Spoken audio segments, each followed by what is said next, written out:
आंधी इस देश का नौजवान है। जाग जाओ मेरे भाइयों और बहनों। आपने अपना पूरा भरोसा एक नेता में डाला, एक पार्टी में डाला, और आपको पता चला कि 3.5 सालों से, उससे पहले भी जब इनकी सरकार थी, तो सिर्फ भ्रष्टाचार भ्रष्टाचार भ्रष्टाचार करते रहे। मैं जानती हूं कि आप में से कुछ लोग हैं जो सोचते हैं कि चलो खा रहा है, थोड़ा बहुत उसको खाने दो, हमारा काम तो करे, है कि नहीं। मैंने बहुत बार सुना है कि लोग कहते हैं चलो कोई बात नहीं, थोड़ा बहुत सब करते हैं, लेकिन कम से कम हमारा काम तो हो रहा है। मैंने बहुत बार कभी सुना है, लेकिन यहां तो परिस्थिति है कि खाए जा रहे हैं, खाए जा रहे हैं, खाए जा रहे हैं, आपका एक काम नहीं हो रहा है। आप अपने बच्चों को पाठशाला भी नहीं भेज सकते ये जानने के बिना कि वहां पे भी भ्रष्टाचार हुआ है। यहां व्यापम का घोटाला हुआ, 50 से अधिक लोगों की मौत हुई, इन्होंने जांच कराई। ये जो ईडी ये सबके घर भेज देते हैं एजेंसियों को, पता चला कि किसी ने इनके खिलाफ कुछ कह दिया, लिख दिया, एकदम ईडी पहुंच गई उनके घर। अरे यहां तक कि फिल्मों के अभिनेताओं के घर भी कल परसों ईडी पहुंच गई। यहां पे क्यों नहीं पहुंची? यहां जो इतने बड़े घोटाले हुए हैं, इनके अधिकारियों के घर में क्यों नहीं पहुंची? इनके नेताओं के घर में क्यों नहीं पहुंची? तो ये सवाल आपको पूछने हैं। जब मां नर्मदा के साथ घोटाला हो सकता है, भ्रष्टाचार हो सकता है, जब महाकाल की मूर्तियों के साथ सप्त ऋषियों की जो मूर्तियां हैं उन्हें स्थापित एक दिन किया, अगले दिन बह गई, इनके साथ जब भ्रष्टाचार हो सकता है, जब भगवान के साथ कोई घोटाला और भ्रष्टाचार करने की हिम्मत करता है, तो क्या समय नहीं आ गया है इनको बदल डालने का? बताइए।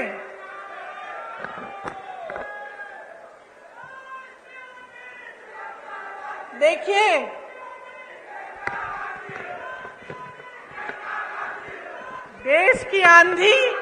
देश की आंधी इस देश का नौजवान है। जाग जाओ मेरे भाइयों और बहनों।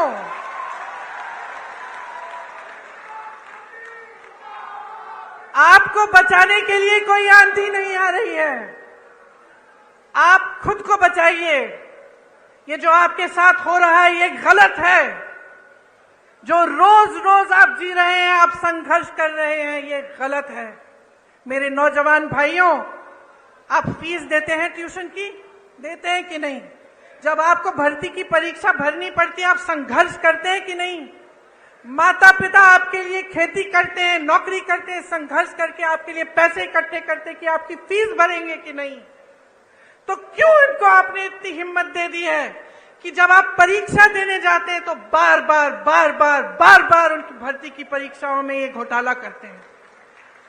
मैंने उत्तर प्रदेश में देखा है, मैंने उत्तर प्रदेश में ऐसे नौजवान देखे हैं जिनके 10-10 साल गुजर गए हैं। एक परीक्षा दी, मार्क्स नहीं निकले, उसमें कुछ घोटाला हो गया। दूसरी परीक्षा दी, उसमें भी घोटाला हो गया, भर्ती की लिस्ट नहीं निकली। इंतजार करते रहे ये सोच के कि हमने पैसे खर्चे हैं, हमने मेहनत की है, एक ना एक दिन हो जाएगा। इंतजार करते रहे। जो बच्चा 22 साल का था, 21 साल का था, अब 30 साल का हो गया, अभी तक उसको नौकरी नहीं मिली। ये परिस्थितियां हैं इन प्रदेशों में जहां भाजपा सरकार में है, सत्ता में है, क्योंकि इनका अहंकार बहुत बढ़ गया है। मेरी बहनों और भाइयों, बहुत ज्यादा लूट होने लगी है और कोई रोक, कोई लगाम नहीं है। आप सोचिए, जब आप ही की संपत्ति, इस देश की संपत्ति, जो सबसे बड़े बड़े पीएसयू हैं, वही अपने दोस्तों को बेच डाले।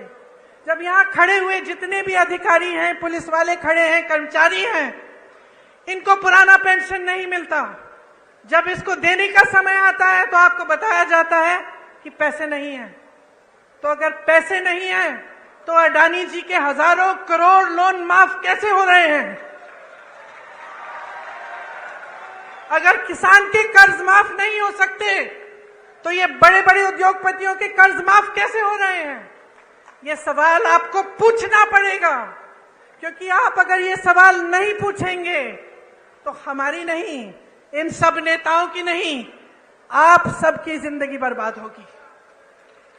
दिल्ली में होने जा रहा है लल्लन टॉप का पहला सेहत अड्डा। तारीख है 6 अक्टूबर। अगर आप इस अड्डे में आना चाहते हैं, लाइव ऑडियंस का हिस्सा बनना चाहते हैं, डॉक्टरों से सवाल पूछना चाहते हैं, हम लोगों से संवाद करना चाहते हैं, क्विज में पार्टिसिपेट करना चाहते हैं, या फिर आखिरी में हंसी के ठहाके स्टैंड अप कॉमेडी देखना चाहते हैं, तो फटाक से डिस्क्रिप्शन में दिए लिंक पर क्लिक करिए। I will see you there. Lallantop Sehat Adda, co-powered by Narayana Health and ओली फार्मा।